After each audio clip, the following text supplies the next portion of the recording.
इंतजार हुआ खत्म मेरे प्यारे बच्चों। अब आपके अमन सर ने मैंने आप लोग के लिए बिल्कुल स्पेशल सॉल्यूशन बना करके लेकर के आ गया हूँ। पूरा 80 में से 80 नंबर दिलवाऊंगा। कई सारे विद्यार्थियों ने जल्दबाजी के चक्कर में उटपटांग पेपर हल कर लिया होगा, लेकिन ये आपको बिल्कुल करेक्ट ए टू जेड पूरा 100% बिल्कुल सही ए टू जेड बिल्कुल करेक्ट यहाँ पर आपको सॉल्यूशन दिया जा रहा है। और देखिए बच्चों, प्री बोर्ड परीक्षा के नंबर आप लोग के वार्षिक परीक्षा में जुड़ रहे हैं, इसलिए आपको बड़ा से बड़ा आंसर लिख करके आना है और ऐसा आपको उत्तर लिख करके आना है कि आपको 80 में से 80 नंबर मिले। और आज के इस वीडियो में मैं आपको पूरा का पूरा फुल ए टू जेड पूरा फुल सॉल्यूशन यहाँ पर मैं आप लोग को प्रोवाइड कर रहा हूँ। प्री बोर्ड परीक्षा कक्षा 10वीं एमपी बोर्ड हिंदी विषय का पूरा फुल पेपर, हिंदी विषय का आपका पेपर, ठीक है, पूरा 80 नंबर का पेपर। समय आपका 3 घंटा दिया गया है। कक्षा 10वीं प्री बोर्ड परीक्षा हिंदी विषय का पूरा फुल पेपर। और इसी के साथ साथ आपको डिस्क्रिप्शन में एक लिंक दी जाएगी, उस लिंक आप या तो उस वीडियो से देख करके भी लिख सकते हो, या फिर डिस्क्रिप्शन में मैं आपको एक लिंक दे दूंगा, उस लिंक पर आप क्लिक करोगे तो वहाँ पर आप क्लिक करके आप सीधे वेबसाइट पर पहुँच जाओगे, वहाँ पर आपको इस पेपर का सॉल्यूशन मिल जाएगा। लेकिन मेरा मानना है कि अगर आप वीडियो से लिखोगे तो आपको ज़्यादा बेटर रहेगा। तो आप यहाँ पर देख सकते हो। सबसे पहला आपका प्रश्न है, सही विकल्प को चुन करके लिखिए। भक्ति काल की समय सीमा है, आप पेपर बिल्कुल मिला लीजिए एक बार, आपकी मतलब की गारंटी के लिए। मेरे तरफ 100% सही है, लेकिन आप भी बिल्कुल देखिए ना, किसी पे भरोसा नहीं करना है आप लोग को, ठीक है, क्योंकि इसके नंबर आप लोग के जुड़ना है, ठीक है। एक एक चीज़ फूक फूक करके क्वेश्चन पेपर सामने रखिए और मोबाइल सामने रखिए और कापी किताब भी खोल के रखिए, फिर लिखिए, तो आपको अच्छे से बनेगा, ठीक है। इस क्वेश्चन पेपर का आपको यहाँ पर सोल्यूशन में देने जा रहा हूँ। तो चलिए हम शुरू करते हैं। तो देखिए आपका यहाँ पर पहला प्रश्न है, सही विकल्प चुनकर लिखिए भक्ति काल की समय सीमा है। तो आपको पहले का आंसर आएगा 1375 से लेकर के संवत 1700 तक। दूसरा, रामचरितमानस की भाषा है, तो रामचरितमानस की भाषा यहाँ पर क्या, इसका आंसर आएगा आपका अवधि, ठीक है। तीसरा, रोद रस का स्थायी भाव क्या होगा, तो रोद रस का स्थायी भाव क्रोध होता है। अगला, नेताजी की मूर्ति लगवाई थी, नेताजी की मूर्ति किसने लगाई थी, तो नेताजी की मूर्ति लगवाई थी नगर पालिका के द्वारा। अगला, चिकित्सालय का समास विग्रह क्या होगा, इसका आंसर आएगा चिकित्सा के लिए आलय, चिकित्सा के लिए आलय। अगला, सांप निकलने पर छठवा प्रश्न है, सांप निकलने पर डरकर भागे भोलेनाथ आकर छिपे, कहाँ पर छिपे थे, भोलेनाथ कहाँ पर आकर छिप गए थे भैया, तो मैया के आंचल में आकर के छिप गए थे। इसके बाद आपका यहाँ पर अगला प्रश्न देखिए, रिक्त स्थान में सही विकल्प चुन करके आपको यहाँ पर लिखना है। विदा के समय माँ ने अपनी बेटी पूछते ही प्रतीत हो रही थी, अंतिम आएगा इसका आंसर। दूसरा, काव्य की शोभा बढ़ाने वाले धर्म अलंकार कहलाते हैं। तीसरा, रमणीयार्थ प्रतिपादक शब्द काव्यम है, ये किसने दिया, आचार्य विश्वनाथ ने दिया है। अगला आपका प्रश्न है चौथे नंबर का, आत्मकथा में लेखक इसका उत्तर आएगा, चौथे का उत्तर आएगा स्वयं के जीवन का वर्णन करता है। 5 यथाशक्ति में उत्तर क्या, यथाशक्ति वाले का उत्तर आएगा अभ्यभाव साहस में होता है। अगला, कभी कभी हमसे कुश्ती भी लड़ते, इसका आंसर आएगा बाबूजी। हिरोशिमा कहाँ पर है, जापान में है। सही जोड़ी बनाइए। पहला, छाया में सोना पृथ्वीराज रासो, एक कहानी, ईश्वर का रेज, 6 आपके है ना, इसके आंसर आपको यहाँ पर ये रहा, आपकी सही जोड़ी के 6 आंसर आपके यहाँ ये लिखे है ना, तो आपका ये लिखा है। पहले का आंसर आएगा गिरजा कुमार माथुर, दूसरे सही जोड़ी का आंसर आएगा महाकाव्य, तीसरी सही जोड़ी का आंसर आएगा मुन्ना भंडारी, चौथे का आंसर आएगा इच्छावाचक वाक्य, है ना, ठीक है। और फिर अगला 5वें का आंसर आएगा बिना मेहनत के लाभ प्राप्त करना, 6वें का आंसर आएगा शिव पूजन सहाय। ये आपके सही जोड़ी का आपके आंसर होगा। अगला आपका प्रश्न है, एक वाक्य में उत्तर दीजिए। आपका प्रश्न है, विश्व के सकल जन कैसे हो रहे हैं, इसका आंसर आएगा विश्व के सकल जन गर्मी से परेशान हो रहा है। अगला, तत्वधारा का सांकेतिक अर्थ क्या है, उत्तर दुखों से पीड़ित धरती। तीसरा आपका है, वर्ण मात्रा यति गति आदि से नियोजित शब्द रचना को क्या कहते हैं, तो आप देख सकते हो तीसरे का आंसर आपका यहाँ पर आएगा, इसका आंसर आएगा छंद, क्या कहते हैं, छंद कहते हैं। अगला, चौपाई छंद में कुल कितनी मात्राएं होती है, उत्तर चौपाई छंद के प्रत्येक चरण में 16 मात्राएं होती है। 5वां, नेताजी की मूर्ति कितनी ऊंची थी, इसका आंसर आएगा उत्तर 2 फुट ऊंची थी। 6वां, उपासना करने वाला क्या कहलाता है, उपासक कहलाता है। 7वां, हिंदी का पहला आंचलिक उपन्यास कौन सा माना गया है, उत्तर मेला आंचल। प्रश्न 5 आपका सत्य है। पहला, राजा का धर्म है कि प्रजा को न सताए, यह आपका सत्य है। दूसरा, तत्वधारा का संकेत अर्थ क्या है, इसका सत्य आएगा, ठीक है। तीसरा, कहानी उपन्यास की अपेक्षा छोटी होती है, सत्य आएगा। अगला, प्राचीन भारत में स्त्री अत्यंत विदुषी थी, सत्य आएगा इसका। 5वां, सिद्धार्थ स्वस्थ है, विधिवाचक वाक्य है, इसका आंसर भी सत्य आएगा।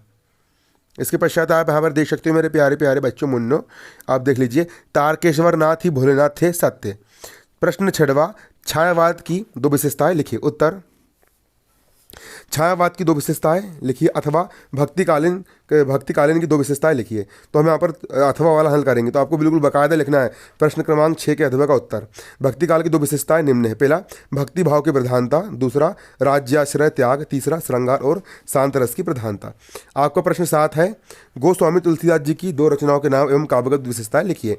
उत्तर, दो रचनाएं रामचरितमानस, विनय पत्रिका आदि। काव्यगत विशेषताएं, तुलसीदास जी ने ब्रज भाषा अवधि भाषा दोनों भाषा में रचना की है।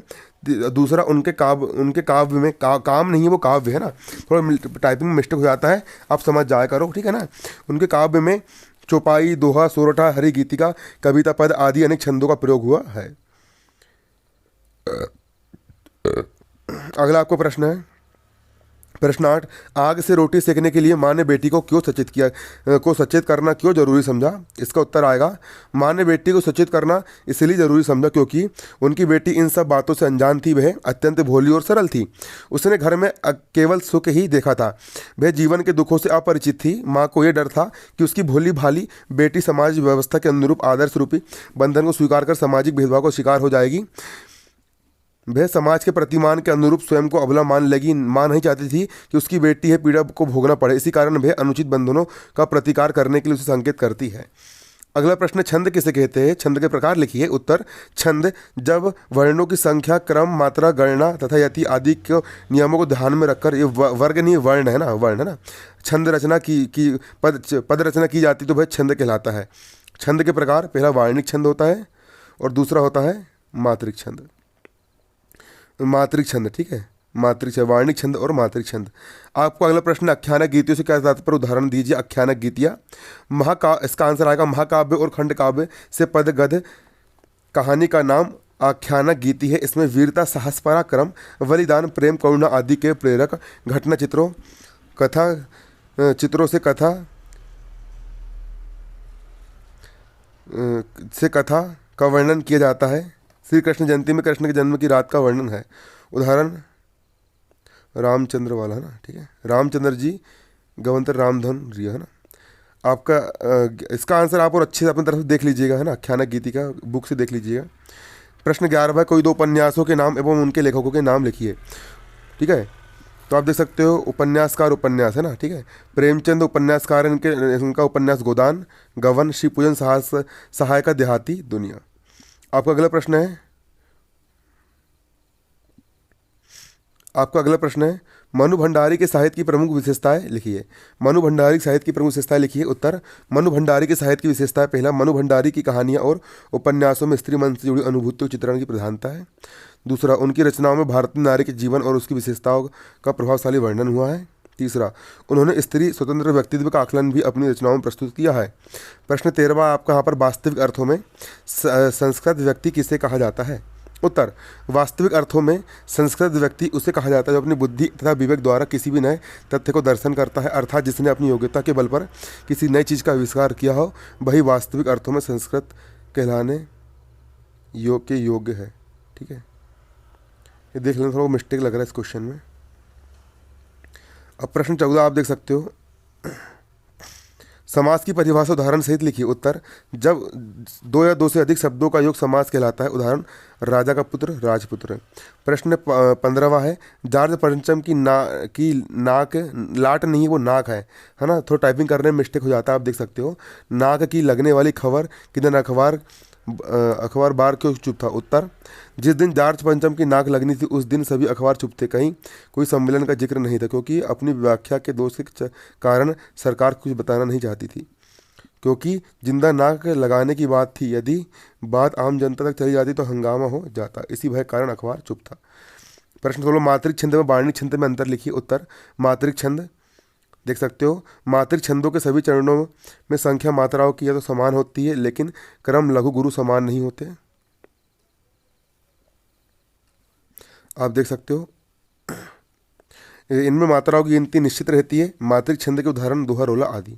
वार्णिक छंद आप देख सकते हो, वार्णिक छंद वर्ण छंदों के सभी चरणों की संख्या, वर्णों का क्रम और लघु गुरु दोनों समान होती है। इनमें वर्गों की संख्या एवं निश्चित रूप से रहता है, मात्राएं नहीं। तीसरा, वार्णिक छंद के उदाहरण सवैया, मंदकांता आदि। प्रश्न 17, लोकोक्ति और मुहावरे में कोई तीन अंतर लिखिए। उत्तर, लोकोक्तियाँ लोकोक्तियाँ किसी कहानी अथवा चिर सत्य के आधार पर बने हुए पूरे वाक्य के रूप में होती है। दूसरा, लोकोक्ति का प्रयोग पूर्णतः स्वतंत्र रूप से किया जाता है। तीसरा, अकेला चना भाड़ नहीं फोड़ता, अंधों में कान न राजा, यह लोकोक्ति का उदाहरण है। आपको कॉलम बना के लिखना है मगर, ठीक है, इसको ऐसे ही मत लिख लेना, कॉलम बना के लिखना है। और फिर मुहावरे में 3 पॉइंट लिखना। मुहावरे वास्तव में शब्दों के लक्षण प्रयोग होते हैं। मुहावरों का प्रयोग वाक्य के अंतर्गत हो सकता है। उदाहरण आंखों को तारा होना, लेकिन तो 3 नंबर नहीं मिलेंगे। आप देखो, ये आपने क्या कीजिए, आपके पास जो गाइड वगैरह होगी या फिर आपके पास जो बुक होगी ना, उसमें आप निकाल करके मुहावरे लोकोक्ति में अंतर थोड़ा बड़ा लिख करके आना, तो आपको और अच्छे से नंबर मिलेंगे, ठीक है। अगला आप देख सकते हो प्रश्न 18वां। प्रश्न 18वां आपका यहाँ पर है। प्रश्न 18वां, उपयुक्त गद्यांश का उचित शीर्षक लिखिए, है ना। 18वां उत्तर आएगा गद्यांश का शीर्षक देश प्रेम, ठीक है। देश के प्रति समर्पण का भाव कब जागृत होता है? इसका आंसर आएगा जब जब व्यक्ति देश को अपना आराध्य बना लेता है, तब उसमें देश प्रेम का भाव जागृत होता है। अगला, उपयुक्त गद्यांश का सारांश लिखिए। उत्तर, सारांश देश प्रेम में देश की रक्षा और देश के विकास को महत्व दिए जाने के साथ, ये लिख लीजिए आप पूरा।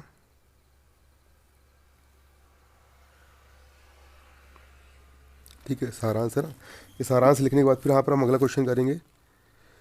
आपके विद्यालय में मनाए जाने वाले सांस्कृतिक समारोह पर एक अनुच्छेद लिखिए। तो हमारे विद्यालय में प्रति 26 जनवरी को सांस्कृतिक समारोह मनाया जाता है, परंतु इस बार महामारी चलते, ये लिख दीजिए पूरा। प्रश्न क्रमांक 20 छाया अगद वाला है ना, ठीक है। संदर्भ लिख दीजिए, प्रस्तुत पद्यांश भाषा भारती के क्षितिज कृतिका से लिया गया है। आप लोग पेपर से, मैं इस आंसर दे रहा हूँ लेकिन आप लोग पेपर से मिला करके लिखेगा, ठीक है। छाया मत छूना कभी, गिरजो माथी रचना है। फिर आप प्रसंग देख सकते हो, प्रसंग भी आप यहाँ पर लिख लीजिए। प्रस्तुत पद्यांश में कवि ने बीते गए सुखद क्षणों को याद न करने को कहा है। फिर भावार्थ आपका ये होगा, रहा भावार्थ। ये भावार्थ यहाँ से आप देख करके लिख लीजिए,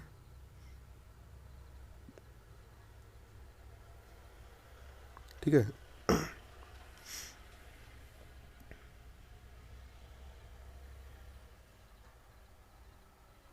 अगला, मूर्ति संगमरमर की प्रयास था, ठीक है। इसका संदर्भ प्रस्तुत प्रस्तुत एक गंधा नहीं है, गद्यांश है। प्रस्तुत गद्यांश सवारी नहीं हमारी है। हमारी पाठ्य पुस्तक क्षितिज कृतिका से लिया गया है। कहानी लिया गया है। कहानी नेताजी का चश्मा के कहानीकार स्वयं प्रकाश सिंह है। प्रसंग, प्रस्तुत गद्यांश में लेखक ने मूर्ति लगाने को सफल और सराहनीय प्रयास बताया है। व्याख्या कर लोगे, है ना, व्याख्या कर लोगे, व्याख्या ना। लेकिन संगमरमर का नहीं था, एक सामान्य और सचमुच के चश्मे का चौड़ा काला प्रेम मूर्ति को पहना दिया गया। और हवलदार साहब, हवलदार है ना, जब पहली बार कस्बे में गुजरे तो चौराहे पर पान खाते को तभी उन्होंने लक्षित किया कि, ठीक है, ये है ना। अगला है, सचिव शिक्षा मंडल भोपाल को कक्षा 10वीं की अंक सूची की द्वितीय प्रति मंगवाने तो आवेदन पत्र लिखिए। ये आपका आंसर यहाँ पर ये है, आवेदन पत्र वाले का आंसर। उत्तर, प्रति श्रीमान सचिव महोदय जी, ये महोदय जी, ये लिख लीजिए पूरा। सभी ने निवेदन है कि मेरी कक्षा 10वीं बोर्ड परीक्षा की अंक सूची खो गई है। मैंने परीक्षा 2019 में दी थी। अंक सूची की प्रति कष्ट करें, 150 रुपये भेज रहा हूँ।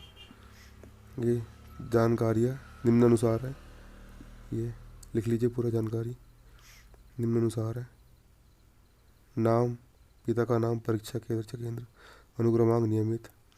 प्रश्न 23, निम्नलिखित पर एक निबंध लिखिए। पर्यावरण प्रदूषण पर निबंध, प्रस्ताव, पर्यावरण प्रदूषण का निबंध, प्रस्तावना, ये लिख लीजिए पूरा, ठीक है। तो प्रदूषण का अर्थ, दूसरा पॉइंट, पर्यावरण का अर्थ लिख लीजिए, ये लिख लीजिए पूरा, ये पूरा लिख लीजिए, ये ठीक है ना। यहाँ से लिख लीजिए, ये पूरा लिख लो, है ना। रोक रोक के लिखते जाओ उसको देख करके।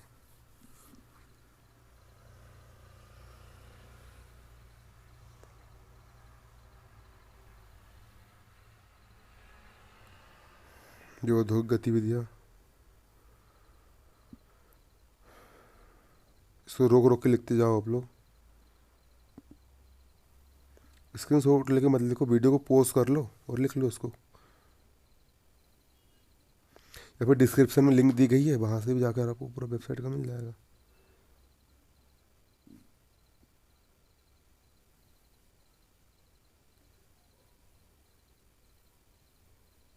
इसी का आगे का ही है ना, तीव्र औद्योगिकरण और शहरीकरण।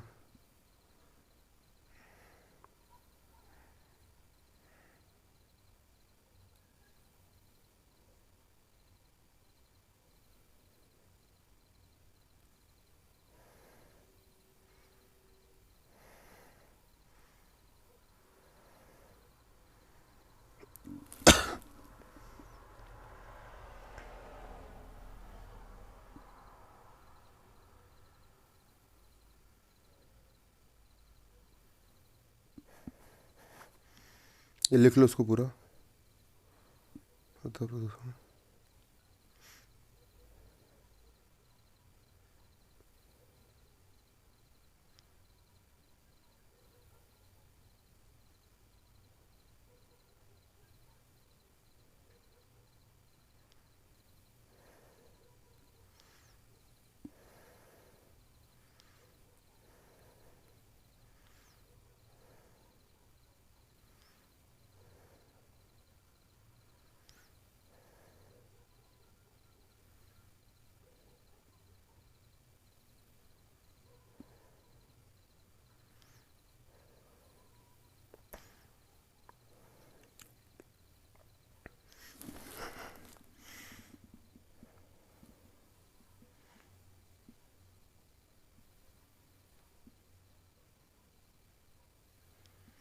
ये हो गया आपका पेपर एंड। उम्मीद करता हूँ वीडियो आपको पसंद आया होगा। धन्यवाद। जय हिंद, जय भारत।